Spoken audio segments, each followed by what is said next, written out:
Samuel Pepys, The Great Fire of London. Well, sort of. This is one of the Penguin Little Black Classics. And I've done another video of the set of these. And this is number 47 out of 80 of that set. Though, as I mentioned in the other video, there are actually something like 120 or 130 Little Black Classics, but I've got a set of 80. It's very slim, 2 pounds in Britain, and more than that here in Australia. The idea of these Little Black Classics, I've done in a different video, so I'm not going to go over it too much, but this is a piece of Samuel Pepys' diary. Samuel Pepys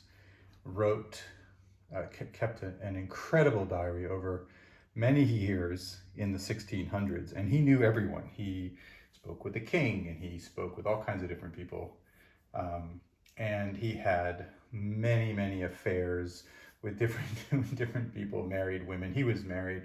Anyway, all kinds of stuff going on. So he's just a really incredible diarist. I haven't read all, 11 volumes of his diaries, but I have really enjoyed the, when I get into it and read bits and pieces of it. And so it's fun to have this little one. It's called The Great Fire of London. They've called it that. This is parts of some of his writing.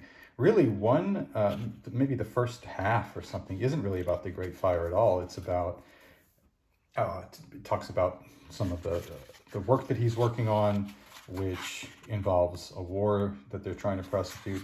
And then in the last part is about the fire. And it's really cool to get a first-hand account of this great fire and the people who they would move all their stuff from one house to another house, and then that house would start to get threatened by the fire. So they'd move it to another house, and that house would get threatened by the fire. Or they would throw stuff that would stand it into the river to keep it. But no one, at least in the beginning, was actually doing anything to fight the fire.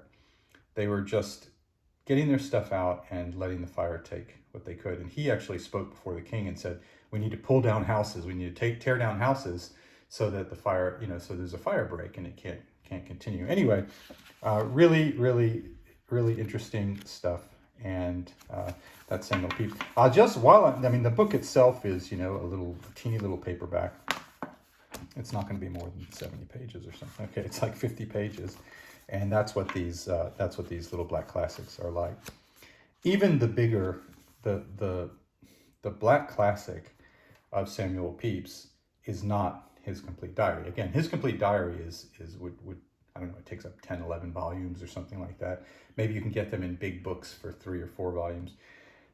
There's something interesting, which is that you can get the complete Samuel Pepys diaries online. Well, they call them complete, but in fact, I haven't been able to find, as of this date, a complete set online for any price that's not censored in some way. See, so the first version came out, like the 1800s, and they'd taken out all kinds of stuff. And then the second one came out in the later 1800s, and they put all that back in, but not everything. They didn't put in stuff that they felt was unprintable at the time. Well, he talks about sex, and he talks in very explicit terms, and some other things. And so it wasn't until much more recently, like the 70s, I believe, that's what I've read, that someone came out and said, okay, look, we're going to print them all, and we're really actually going to have everything in it. I know, I'm just talking now while you look at a book. Let's do something dynamic. Oh yeah, pages.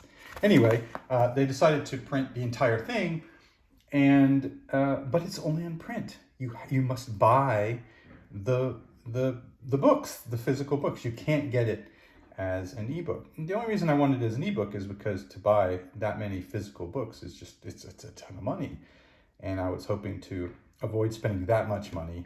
Usually ebooks, if it's just one book and it's a modern book, the ebook might be about the same price. But if it's a book from the 1600s, you might think that you could get it for a little bit cheaper than paying for 10 or 11 or 8 or whatever it is, fully bound books.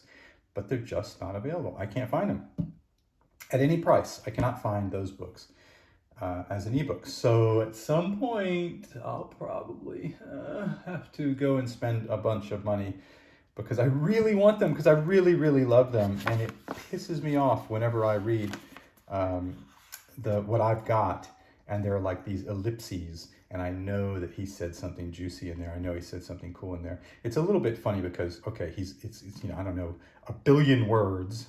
I'm making that number up. A billion words, and I'm upset because I can't read like 80 of them.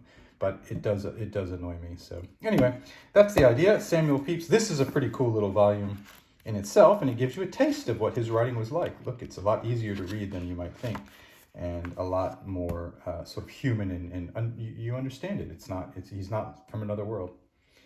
That's Samuel Pepys. This is called The Great Fire of London. It contains some writings about the Great Fire of London, and it's a little black classic, number 47.